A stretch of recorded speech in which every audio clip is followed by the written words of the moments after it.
What if the true origin of African civilization was never lost, only hidden in plain sight within the pages of the Bible? What if the names we often skip over in Genesis hold the keys to a lineage of kings, builders, and prophets whose legacy has been quietly buried beneath layers of misinterpretation?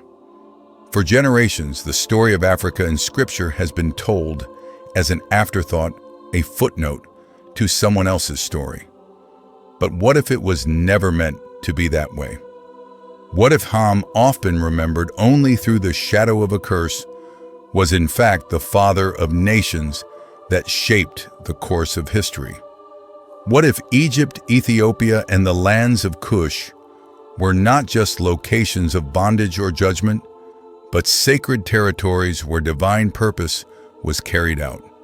There is a deeper story beneath the surface, a story of honor, not shame, of resilience, not rejection, a sacred inheritance that stretches from the floodwaters of Noah to the sun-scorched lands of Nubia and beyond. This is not about rewriting Scripture. It is about rereading it with eyes open to the beauty and complexity of a forgotten legacy. In today's journey, we will trace the biblical bloodlines of Africa.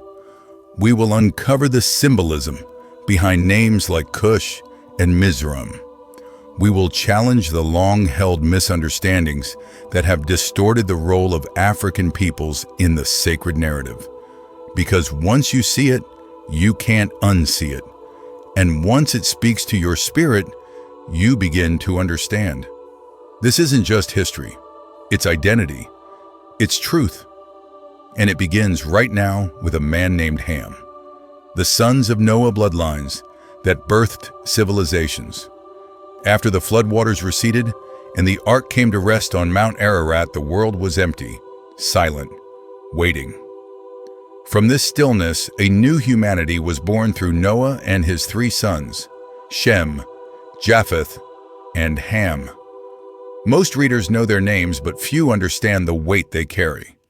These were not just men. They were the fathers of nations, the architects of cultures, the bearers of bloodlines that would stretch across continents and centuries. In Genesis chapter 10, often called the Table of Nations, we find a divine blueprint for human history. Shem is traditionally linked to the Semitic peoples, Japheth to the Indo-European. But Ham's story is the one most overlooked, or worse, misunderstood. Yet it is through Ham that the biblical connection to Africa begins to take root. His children spread, not north or east, but south, toward the lands we now call Ethiopia, Egypt, Libya, and beyond. Lands where pyramids rose, kingdoms flourished, and faiths were born in the heat of the sun. Ham's name itself is rich with symbolism.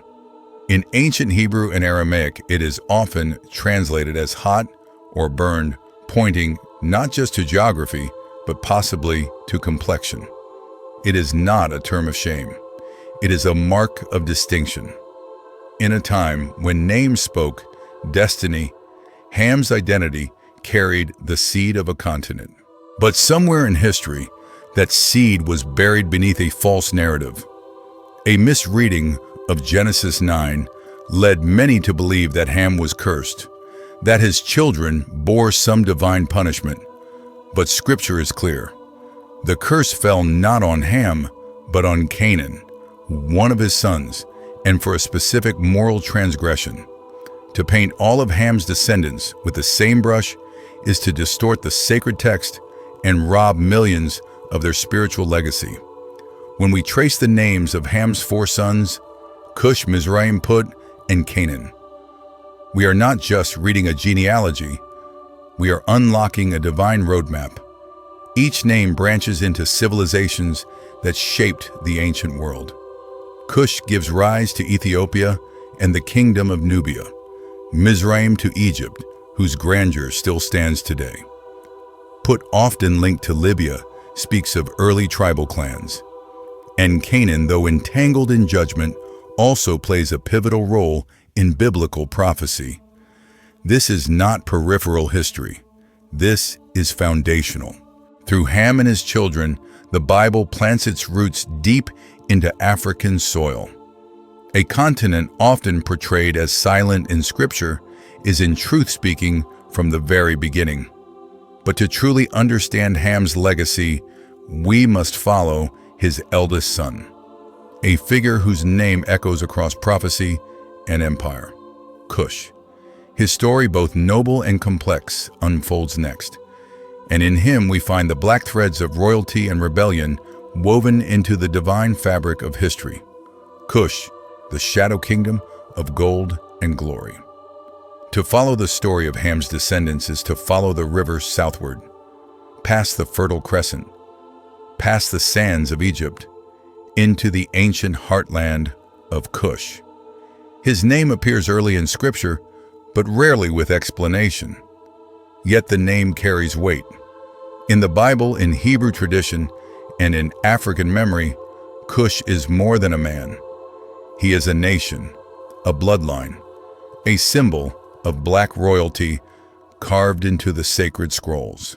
Cush is first mentioned in Genesis 10 as the eldest son of Ham, but his influence stretches far beyond that one verse.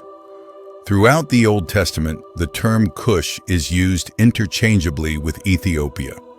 Isaiah calls it a land of whirring wings, whose ambassadors cross the rivers in boats of papyrus. Zephaniah proclaims that the people of Cush will bring offerings to the Lord. Even the Psalms declare that princes shall come out of Egypt, and Ethiopia shall soon stretch out her hands unto God. These are not minor footnotes, they are divine promises. But the legacy of Cush does not end in worship. It continues in empire. Cush's descendants gave rise to some of the greatest black civilizations of the ancient world. Chief among them, the Kingdom of Cush. Located in what is now modern Sudan and southern Egypt, this kingdom rivaled and even ruled over Egypt for a time. Its kings wore double crowns. Its warriors fought with precision and pride. Its monuments still rise like echoes from the past. Yet among Cush's sons, one stands apart, Nimrod, a name that conjures both awe and rebellion. Described in Genesis as a mighty hunter before the Lord, Nimrod built cities: Babel, Erech, Akkad, Nineveh. He is the first figure in the Bible to be called a king, but his story is shaded with complexity. While he is credited with founding civilizations, he is also remembered for leading people astray at Babel, where human pride reached toward heaven and was scattered by God's hand. In Nimrod, we see the duality of Cush's legacy, greatness both holy and human, innovation touched by arrogance. But it would be a mistake to see this as mere rebellion. In ancient African tradition, kings were seen not just as rulers, but as bridges between earth and spirit. Nimrod's ambition may have reached too far, but his strength and influence reveal the depth of leadership born from Cush's line. And the legacy does not stop with the Nile. Many scholars and oral traditions trace the movement of Cushite peoples eastward into South Asia. The Dravidian populations of southern India, known for their darker skin and ancient culture, have long been considered distant cousins of Africa. Linguistic ties, genetic markers, and cultural echoes suggest that the bloodline of Cush may have flowed far wider than once believed. The story of Cush, then, is not confined to a single land. It is a river, deep, winding, carrying with it the memory of kingdoms, prophets, and priests. To see Cush in the Bible is to see Africa not as a backdrop, but as a bearer of divine purpose. And as we move from the land of Cush to the kingdom of Mizraim, we step into the shadows of temples and scrolls, into a land where scripture and archaeology meet. The story of Egypt is next, and it too begins not with Pharaoh, but with a son of Ham, A man named Mizraim.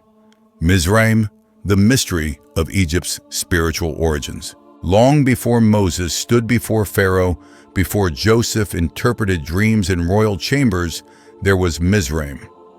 A name that rarely draws attention, yet echoes through nearly every book of the Old Testament. Mizraim, the son of Ham, is the biblical father of Egypt, and through him, the spiritual and cultural weight of one of the world's greatest civilizations finds its place in the divine narrative. In the Hebrew tongue, Egypt is called Mizraim. This name appears over 600 times in the Bible. It means double straits, or two Egypts, referencing the duality of the land, Upper and Lower Egypt. But the man Mizraim carries far more than a geographic meaning. He is a root, a starting point, the father of a people who would shape Scripture both as adversaries and protectors. Egypt is often viewed through a single lens: the oppressor of Israel, the land of bondage. But the Bible tells a more nuanced story. Egypt was also a land of refuge. When famine struck, it was Egypt that fed the sons of Jacob. When Herod sought to kill the infant Messiah, it was Egypt that sheltered the Holy Family. Time and again, Egypt plays both the villain and the sanctuary. This spiritual paradox reflects the complexity of Mizraim's legacy. In Psalm 78, the psalmist speaks of God striking the firstborn of Egypt, referring to them as the tents of Ham. This connection is not poetic, it is genealogical. Egypt's suffering under the plagues of Moses was not a judgment upon a foreign people. It was a reckoning within the family line of Ham himself. The tension between blood and covenant, between rebellion and redemption, runs deep. But Mizraim's influence goes beyond the physical realm.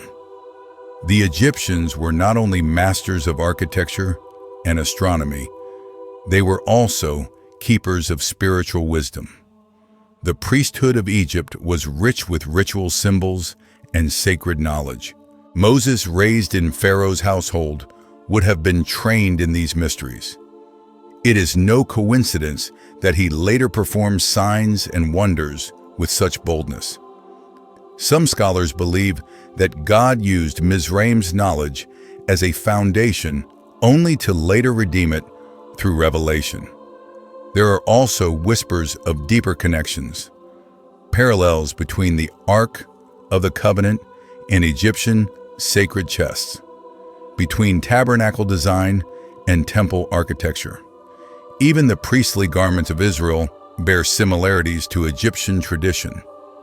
Could it be that Mizraim's descendants preserved fragments of ancient truth waiting to be fulfilled through God's chosen people?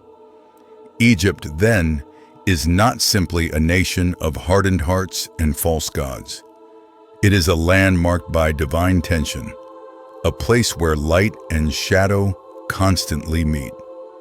Mizraim's children stood in defiance of God, yet also cradled his prophets.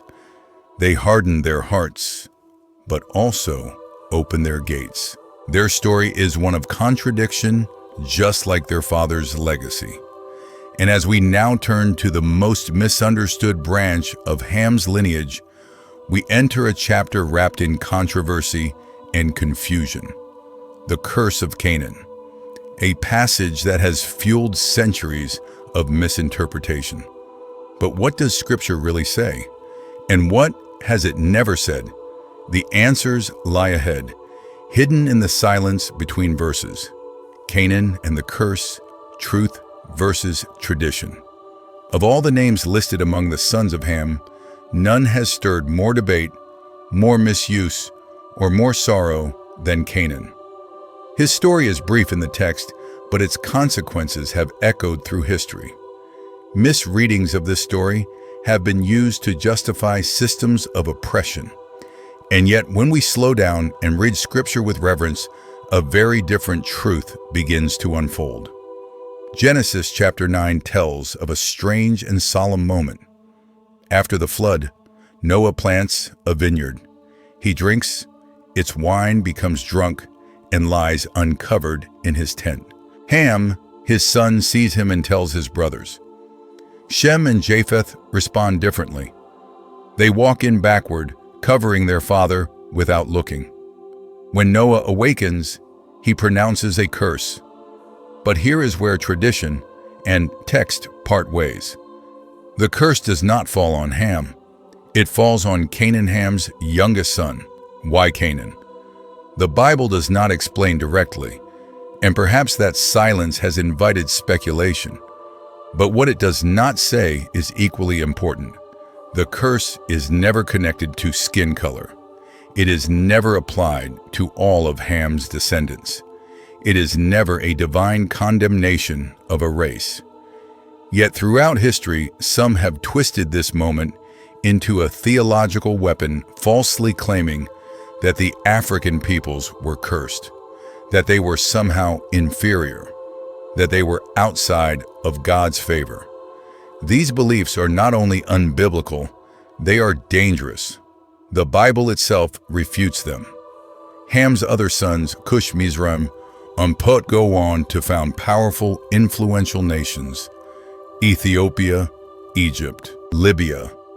Nations that interact with Israel not as cursed peoples, but as equals, rivals, and even protectors. In the Apocryphal Book of Jubilees, we find another layer to the story. It tells of how Canaan, instead of settling in the lands appointed for him in Africa, chooses to dwell in the territory that had been divinely allotted to Shem, the land we now call Israel. Ham and his sons protest, warning Canaan not to trespass on another's inheritance. But Canaan refuses. He settles in the land regardless. And from that disobedience, the story of conflict between Canaan's descendants and the Israelites begins. This version reframes the curse. It is not about race, it is about rebellion, about crossing spiritual boundaries. The punishment is not genetic, it is territorial. A warning not to disrupt the divine ordering of nations. But the story doesn't end there. Even among the Canaanites, there are glimmers of grace. Rahab, a Canaanite woman, hides the Hebrew spies and is spared during the conquest of Jericho. She is later honored in the lineage of Jesus, a descendant of the cursed welcomed into the covenant. Her story reminds us that divine grace can reach across bloodlines, borders, and broken histories. Canaan's narrative teaches us caution, not just in how we interpret Scripture, but in how we carry its truths. Misreading this passage has caused generations of pain, but reading it rightly opens the door to healing, to restoration, and to reclaiming a truth long obscured. As we leave the tangled roots of the curse behind, we step forward into prophecy. For while Ham's past has been distorted, his future shines in Scripture. The prophets spoke of Africa not with condemnation, but with hope, with redemption, with destiny. The role of the sons of Ham is not over. It is just beginning. And the next chapter reveals Africa's prophetic place in God's unfolding plan. Africa, in prophecy, the final redemption. When most think of biblical prophecy, their minds turn to Israel, to Babylon, to the mountaintops of Zion, or the valleys of Armageddon. Rarely do they consider Africa. Yet the sacred texts speak again and again of a land across the rivers, a people clothed in majesty, a nation whose hands will one day stretch toward heaven. These are not vague symbols. They are clear references to Cush, to Mizraim, to the very descendants of Ham. In Psalm 68, a psalm of ascension and glory, we hear this bold declaration: "Princes shall come out of Egypt. Ethiopia shall soon stretch out her hands unto God." In a single sentence, Egypt and Ethiopia, both sons of Ham, are elevated, not as foes, not as footnotes, but as prophetic participants in God's redemptive plan. The prophet Zephaniah echoes this vision. In chapter 3, he speaks of a time when God will purify the lips of the peoples, when all will call on his name in unity. And from beyond the rivers of Cush, he says his worshipers will bring offerings. This is not metaphor. This is Africa's invitation into the final chorus of worship. Even Isaiah, the prophet of visions and woes, does not forget the sons of Ham. In chapter 18, he speaks of a land of whirring wings of smooth-skinned people feared near and far. He tells of envoys sent by sea of messages carried swiftly. And he ends with this, that in the time to come, gifts will be brought to the Lord Almighty to Mount Zion from that very land. These are not nations cast aside. They are nations called forth. What is striking in these prophecies is the pattern. Africa is not simply referenced in its past greatness. It is foretold in its future role. A people once thought forgotten are in truth part of the final gathering. When all tribes, tongues, and nations stand before the throne, Cush and Mizraim will be there. Their hands raised, their voices heard. Some traditions even speak of the Ark of the Covenant resting in Ethiopia, hidden, preserved, waiting.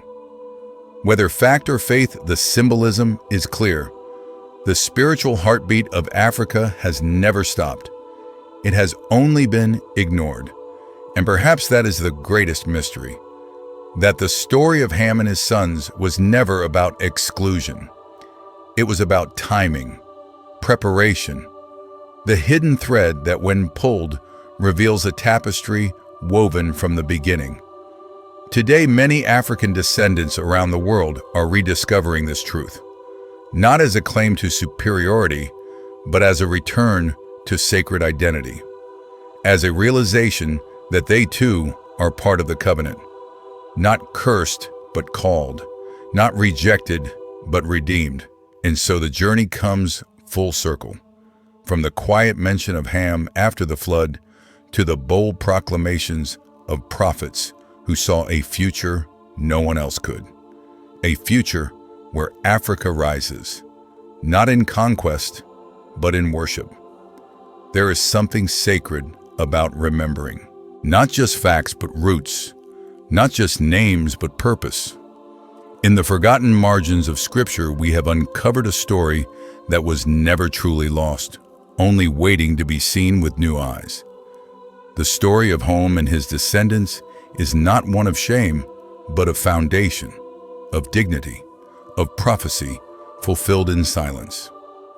When we look at Africa through the lens of Scripture, a new image emerges.